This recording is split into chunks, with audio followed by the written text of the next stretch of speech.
ॐ शङ्करं शङ्कराचार्यं केशवं बादरायणं सूत्रभाष्यकृतौ वन्दे भगवन्तौ पुनः पुनः।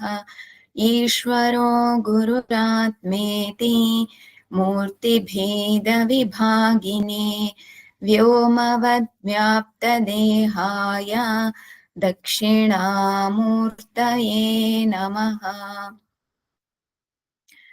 पाराशर्यवचः सरोजममलं गीतार्थगन्धोत्कटं नानाख्यानककेसरं हरिकथा सम्बोधनाबोधितम् लोके सज्जनषट्पदैरहरहः पेपीयमानं मुदा भूयाद्भारतपङ्कजं कलिमल प्रध्वंसिन श्रेयसे।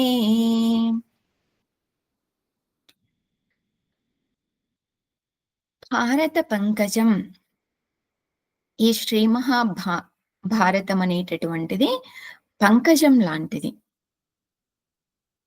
పారాశర్య వచః ఎక్కడి నుండి వచ్చింది ఇది అనంటే, పరాశరుడి కుమారుడు పారాశర్యుడు శ్రీ వేదవ్యాస భగవానుల యొక్క వచనము ఈ శ్రీ మహాభారతం.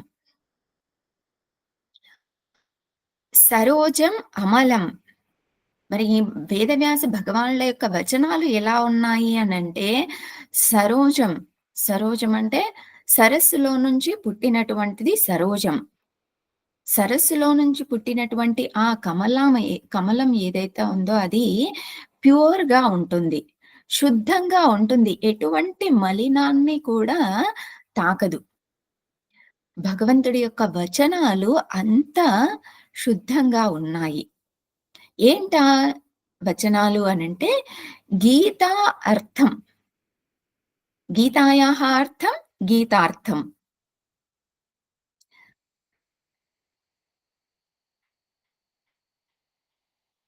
గీత యొక్క భగవద్గీత యొక్క అర్థమే ఈ సరోజం, అమలం.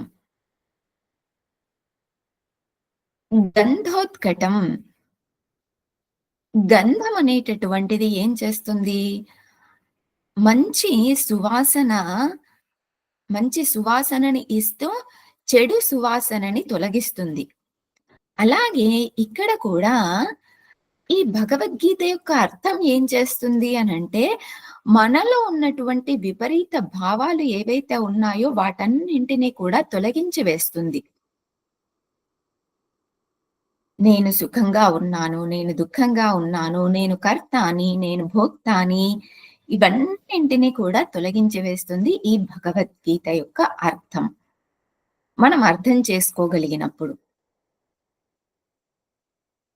ఈ మహాభారతంలో వేదవ్యాస భగవానులు అనేక రకాలైనటువంటి శ్రీ మహావిష్ణువు యొక్క కథలని బోధించడం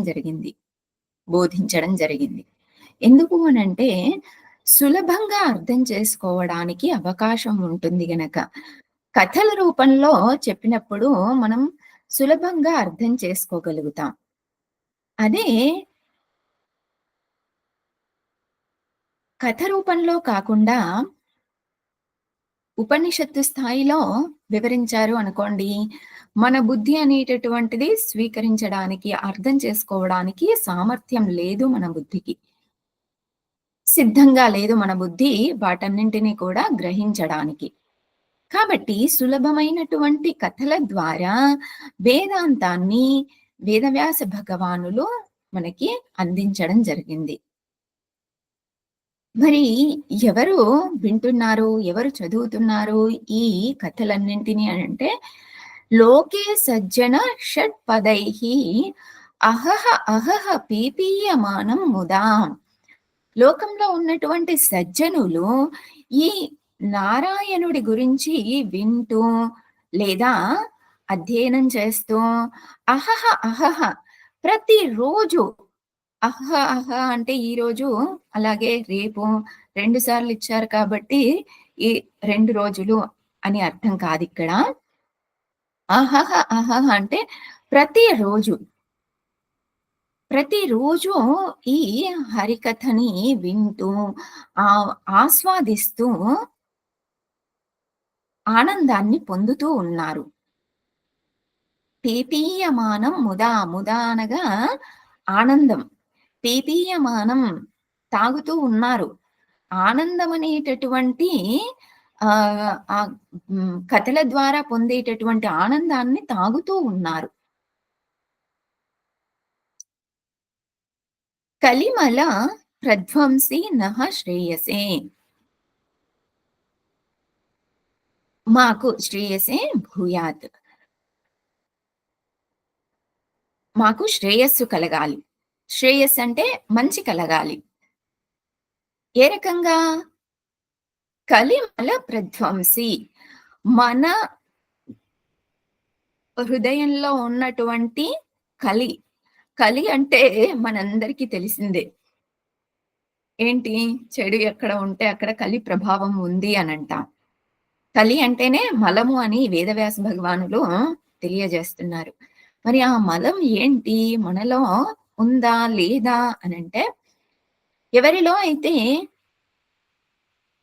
రాగ, ద్వేష, ఇష్ట, అనిష్ట, కామ, క్రోధ, లోభ ఇవన్నీ ఉంటాయో అదేంటి అనంటే కలి ప్రభావం. కలి ప్రభావం వల్లనే మనలో ఇవన్నింటిని కూడా చూడగలుగుతున్నాము. కలి ప్రభా ఈ ఇవన్నీ లేవనుకోండి. అంటే యాక్చువల్‌గా కలి ప్రభావం ఉండడం వలన ఇవి చూడటం అని కాదు. ఇవన్నీ కలి. కలి యొక్క వ్యక్త రూపమే కామ, క్రోధ, లోభ, మోహ, మద, మాత్సర్య ఇవన్నీ కూడా కలి రూపం. కలి యొక్క స్వరూపం. మరి ఎవరైనా కూడా ఇవన్నీ కావాలి అని అనుకుంటారా? ఎవ్వరు కూడా ఇవన్నీ కావాలి అనుకోరు. ఇలాంటివి ఉన్న వాళ్ళతో మనము సాంగత్యం కూడా చేయాలి అనుకోము. కాబట్టి మనలో అలాంటివన్నీ ఉంటే గనక వాటన్నింటిని కూడా తొలగించడానికి ఈ గీత యొక్క అర్థాన్ని మనము ఆస్వాదించాలి. సరే నాలో ఇలాంటివేవీ లేవు. అలాంటప్పుడు నేను గీత అధ్యయనం చేయాలా వద్దా? గీత అధ్యయనం చేస్తే ఇవన్నీ తొలగిపోతాయి. నాలో ఆల్రెడీ తొలగిపోయాయి. మరిప్పుడు నేను చేయాలా గీత అధ్యయనం? ఒకవేళ చేయాలి అంటే ఎందుకు చెయ్యాలి? అనంటే మనము ఓకే. నాలో ఎలాంటి చెడు లక్షణాలు లేవు. కామ, క్రోధ, లోభ, మోహ ఇవేవి కూడా లేవు. కానీ అహం, అహం, అహం నేను, నేను, నేను అనేటటువంటిది ఉంది. ఆ నేను అనేటటువంటిదే అహంకారము. వేదాంతంలో అహంకారము అంటాం దాన్ని. అహంకారము అనంటే అహం కర్త ఇతి మన్యతే అహంకారః. నేను కర్త అని భావించడము అహంకారం. నేను భోక్త అనుభవించేవాడిని అని భావించడము అహంకారం. నేను వ్యక్తిని అని భావించడము అజ్ఞానం. నేను స్త్రీని అని భావించడము అజ్ఞానం. ఇవన్నీ కూడా కలి యొక్క స్వరూపం. ఇవన్నీ తొలగిపోతేనే నిత్య ఆనందం ఏదైతే ఉందో, ఆ నిత్య ఆనందాన్ని మనము అనుభవించగలము. లేదంటే నిత్య ఆనందాన్ని ఎప్పటికీ మనం అనుభవించలేము. కాబట్టి ఆ అజ్ఞానం ఏదైతే ఉందో, నా యొక్క స్వరూపం నేను నిత్య ఆనందము అనేటటువంటి విషయం నాకు తెలియకపోవడమే అజ్ఞానం. ఆ అజ్ఞానాన్ని తొలగించడానికే ఈ గీత అనేటటువంటిది అధ్యయనం చేయాలి. ఓం పూర్ణమదః పూర్ణమిదం పూర్ణాత్ పూర్ణముదచ్యతే పూర్ణస్య పూర్ణమాదాయ పూర్ణమేవావశిష్యతే. ఓం శాంతిః శాంతిః శాంతిః. హరిః ఓం శ్రీ గురుభ్యో నమః. హరిః ఓం.